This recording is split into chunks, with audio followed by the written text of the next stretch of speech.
over-committing on that side of the jungle.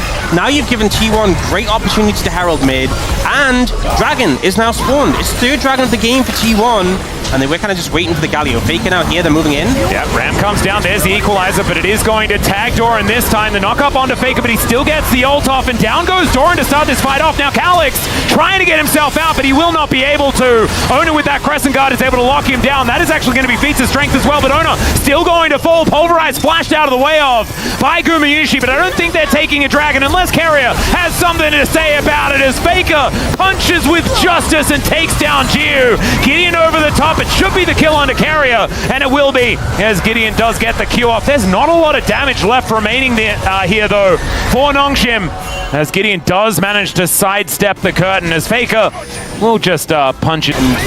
No blue trinket available at this moment, but Lahen's is moving in.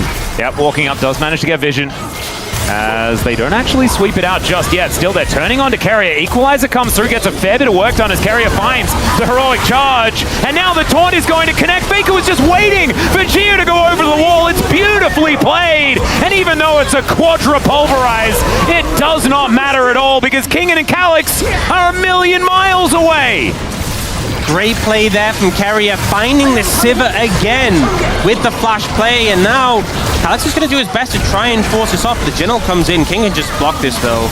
Yeah, heroic entrance is going to get Faker in immediately, as the curtain going to be held, but I think it is going to go away. The triple taunt going to come down for Faker as he holds Gideon in position. Stefan's presence continues to do so as he'll burn down. It's a double for Doran, maybe even a triple here, as he's just going to obliterate on. Down he goes. Faker grabs that kill, and that's going to be Otacon as well. T1, phenomenal team fight, put themselves in such a good spot. And Nongshim do want to deny this if they can, but it is just going to be a massive difficulty as Hex Flash in from Carrier, looking for a possible opportunity, an avenue forward. As Lahen's comes over, that is goodbye to the Orianna, but Heba pulverized to connect onto Carrier, and he just goes down.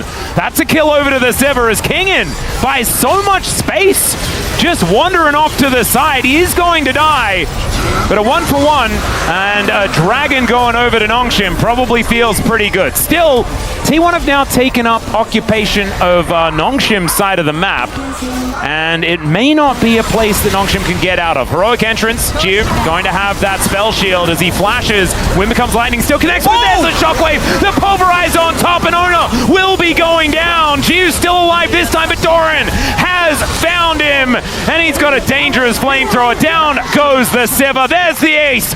Yeah, not ideal for Nongshim.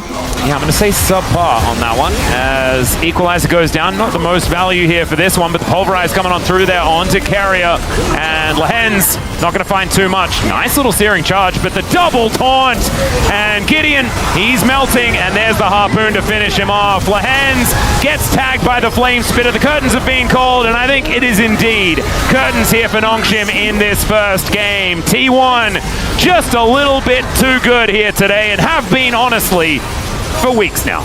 Feels like even if you have an okay early game, even if some things are going right for you, once you get to the neutral game, once you get to those neutral objectives, the setup in the mid game, you have to do everything right and more to stand a chance. Oh, are they going to look for him?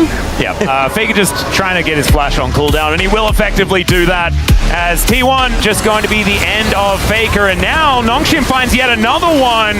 The surprise antics here of Nongshim are catching out T1 as now Doran trying to hop his way out, but another shove, and that Zenith Blade was always gonna hit, as Nongshim, yeah, they might lose their Ziggs. He is parked, as there's the charm. He was just standing waiting for it. Chains of Corruption does come down, and now Lahen's is able to go back. Still, Seismic Shove is just going to be avoided there by Faker. Not enough rocks in the way as Gideon puts up the shield. Teleport in now from the Aurora. The Ambassador actually waiting here as Kingen. Not as quick on the trigger finger, but that is just going to be delivered to death. Giu trying to get himself out of the way, and everyone flashes forward. Still, he gets the bomb down, and Ona will be taken out as Kingen doesn't quite hit the public execution, but now the wall comes in, and Calix has just blocked off the carries of T1. Gideon dives on forward. He'll very soon have another stun, but he doesn't need it. That's a spiky old shield, and he's able to take down the Arya. Nongshim Not quite going to work as now Ona going in, gets on top of Jude. Let's see whether he can actually satchel his way out of it, and the answer is absolutely not. Still Kingin getting amongst it, and in melee range with this Ambessa, you're never having a good time. That's a double kill here for the top laner of Nongshim, and he's not done yet. Another shove! As, man, maybe it wasn't the year of Closer, maybe it's been the year of Calyx this whole time. Oh, seeing more plays come out. They're looking for Calyx again. He has Zhonya's. Yeah, so he is going to be never mind. T1 are just going to get out of here as Kingin not going to get temperedly fated this time around, but he does publicly execute Ona, or at least he attempts to, as he will be able to escape. Cataclysm now on cooldown though, and T1 are kind of scrambling at this stage of the game. Faker looking for an angle, but straight into the solar flare as Lahens!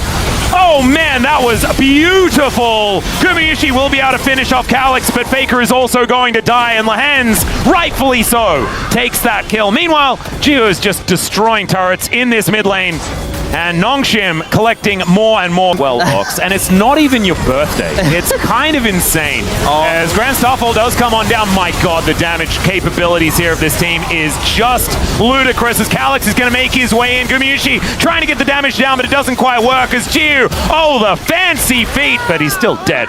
As Doran does manage to at least find the Ziggs, but now they're on the wrong side of the map. Tempered Fate is going to be able to lock up one of these Nexus turrets as the back is trying to come through here as Lahens is on the hunt.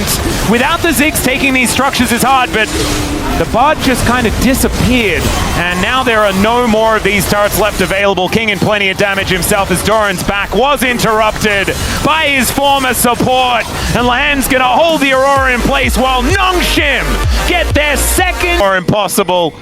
As Calyx is looking to try and catch Faker on the rotation, but who's catching who at this point in time? As he's got a dash cannon, that's kind of cute. Oh! And Faker just blasts him back. There is Gideon turning up though. Calyx is able to walk this one out. The counter-strike to be used onto Tibbers as Kingin comes on over. There's the Glacial Fissure, and now the culling is just going to mow down the Maiden. In goes Doran. He's unable to finish off these kills as the kick does come back through, but they can't finish anyone off. Nongshim are at least keeping themselves alive now, but the door goes up and T1 go out.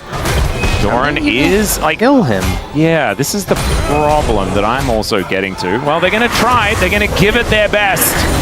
As the bear goes down, Doran does eat a fair bit of that CC, but he is going to die in the end. Okay. There he goes. Dash cannon to death here by the Annie. And now we've got the stand beside Braum. Gio trying to keep himself alive as Ona gets there on top of the Jinx, but the Melio trying to keep Gio alive. The culling just barely not able to connect in the barrier, keeping him alive, but somehow the Winter's Bite lands, and Lahens gets the kick back that little bit too late. Oh, Gideon's looking. Well, he's just going to walk into three people for now. Kingin trying to make his way over, but Gideon is just dead. And the question of what did he mean by this is on everyone's minds, as Kingin is also dead. Braum, not the best target. Well, instead they're going to walk towards Gumayusi. Never mind. The teleport's coming in from T1. Mega Flame Kick is going to push back Guma as they get a teleport for their troubles. I do want you to notice they did do... There we go. That's not nothing. As Carrier once again thrown down an ulti as Gideon going to have to flash. Deathmark comes in, but Owner is trying to get out of there, and the turret shot is going to follow him, so that is a dead... Yeah, Faker is going to find the Rune Prison. The culling is going to get eaten here by Gideon. Another great ult, but the Melio value is gigantic, and this time it's the Zed that goes down. And we do have an excited Geo as well. The zap connects, and now Faker, can he actually get the AoE? My god, the damage is disgusting, but Duma bites off more than he can chew, and in the meantime... I'm glad we had that moment, though. When in doubt, Doran. It's that simple. When in doubt, Doran. That stun was just magnificent. You know, the game got a little bit goofy, got a little bit messy. He just comes in and cleans up like that, and now Kingin and Lahens, I don't think he got it. They certainly don't. Doran dives in yet again, and they're going to be able to take everything down. These Nexus turrets not going to be long for the world either. As Nongshim was a valiant effort, it was almost a comeback angle, and then it just wasn't. And at 26 minutes, T1 will take down the Nexus.